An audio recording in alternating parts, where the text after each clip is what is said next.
Último bloque de nuestro programa y nos vamos a meter en el capítulo del riego. ¿Por qué?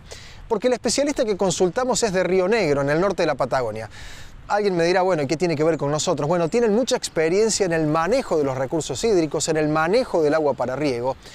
Y los últimos años, Niña, hicieron que haya muchos productores. Aquí en nuestra zona el riego está básicamente asociado a la producción de semillas, riego por pivot central, para garantizar que en los momentos críticos no haya restricciones para fundamentalmente el maíz, pero también se usa en trigo, se usa en soja, ¿no? ¿Cómo hacer para, después de los últimos fenómenos de la Niña, que generaron severas restricciones a la producción, para incorporar el riego aquí en nuestra región? Bueno, es importante en zonas de alta producción tener en cuenta el tema de que todo es un cuello de botella, o sea, y tenemos en cuenta no solo el agua, sino que también tenemos que tener en cuenta el suelo, la parte nutricional, los materiales que estamos manejando, que todo eso por lo general se conoce y sobre lo que se está trabajando, ¿no? Hoy es importante el tema de aplicar en los momentos críticos de los cultivos de alta producción, si vamos a un ejemplo del maíz, en los momentos previos a floración y de llenado de grano, de que no tengan un déficit y entonces conocer los suelos para ver en qué momento estamos por sobre ese umbral y tener la seguridad de que vamos a aplicar ese agua. Sabemos que el agua tiene un costo, que es un costo importante, que es un costo grande, entonces hay que ver si uno hace, digamos, una contabilidad, es decir, voy a aplicar una cierta cantidad de milímetros, en qué momento lo tengo que distribuir.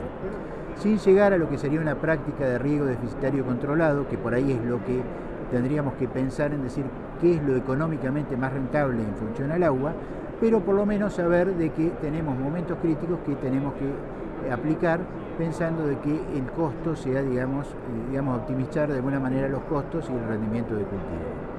Después lo que tenemos que considerar hoy por hoy es el tema pronóstico, el tema de decir la posibilidad de conocer cuándo va a llover o estimar eso como para decir, bueno, en la zona de donde yo trabajo, que es una zona donde el riego es complementario, el riego es integral, no complementario como la de ustedes, hay que aplicar el agua que se necesita y en último caso las lluvias no es mucho lo que aportan.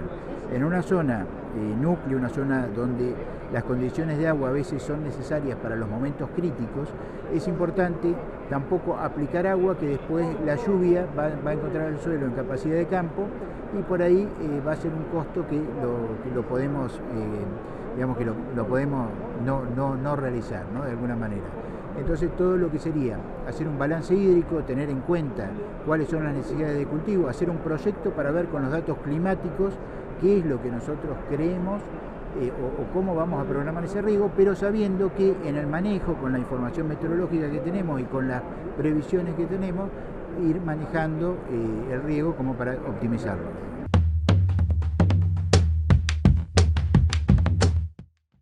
Con Roberto Martínez también estuvimos hablando acerca de algunos datos importantes que tienen que ver con los parámetros de suelo, es decir, cómo ese suelo también responde cuando se lo irriga, cuando se trabaja justamente con este riego complementario.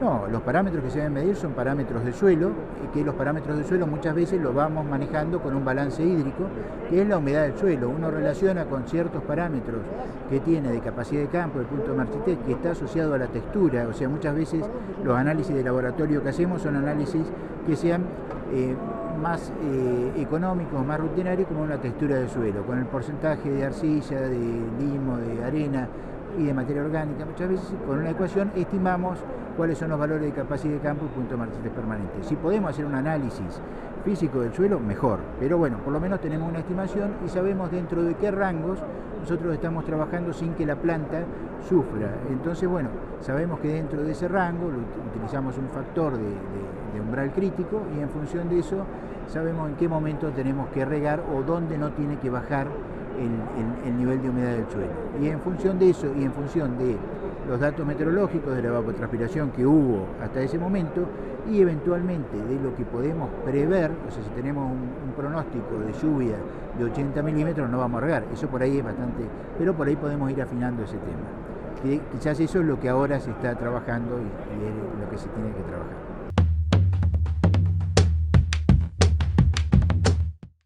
Finalmente, el especialista del INTA nos contó también un aspecto que para nuestra región es esencial y tiene que ver con la calidad del agua para riego. Es un elemento fundamental para tener en cuenta a la hora de la planificación y el desarrollo de proyectos de riego. Bueno, el tema de calidad de agua es un tema serio, importante, es lo primero que uno tiene que mirar en un proyecto de riego. Y la calidad de agua, en forma, digamos, si simplificamos, puede afectar la conductividad eléctrica, el contenido salino, que eso afecta principalmente a la planta, o sea, la planta disminuye el rendimiento cuando el contenido a partir de un umbral es más alto. Entonces uno, si el agua tiene una salinidad, un contenido salino alto, pero no hay riesgo de una concentración alta de sodio, por ejemplo, y un pH muy alto, el problema no lo ve desde el nivel del cultivo, pero no tanto desde el suelo. No hay un problema para el suelo, al contrario, una mayor salinidad mejora las propiedades físicas del suelo. Y la otra situación es cuando las aguas son bicarbonatadas sódicas o aguas con pH alto, de que eso afecta las propiedades físico-químicas del suelo, físicas del suelo, que baja la infiltración, o sea, se producen problemas de manejo que puede afectar, digamos, el suelo. Entonces ahí es donde hay que trabajar. En la zona de Balcarce hay algunos avances grandes, como decían, y en general están trabajando con una cantidad de milímetros que pueden aplicar por año para decir la lluvia después hacer otro trabajo para poder hacerlo. Pero todo eso necesita un análisis de suelo, un seguimiento, y dentro del proyecto hacer un seguimiento de cómo vamos a manejar los suelos y ver si es viable o no viable aplicar agua, porque en realidad si regamos nosotros eso lo tenemos que considerar. O sea, el objetivo del riego es aplicar el agua que nos hace falta, pero sin afectar la sostenibilidad del sistema, sin salinizar el suelo. Si nosotros estamos salinizando el suelo, no estamos regando, estamos aplicando agua. O sea, nosotros tenemos que analizar eso, el productor, el técnico tiene que analizar eso para ver. Y es importante hacer un seguimiento.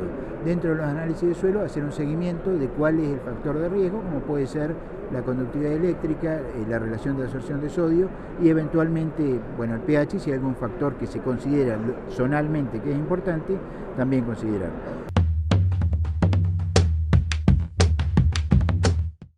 Final para esta edición de nuestro programa. Nos vamos a estar reencontrando dentro de 7 días. Hasta entonces.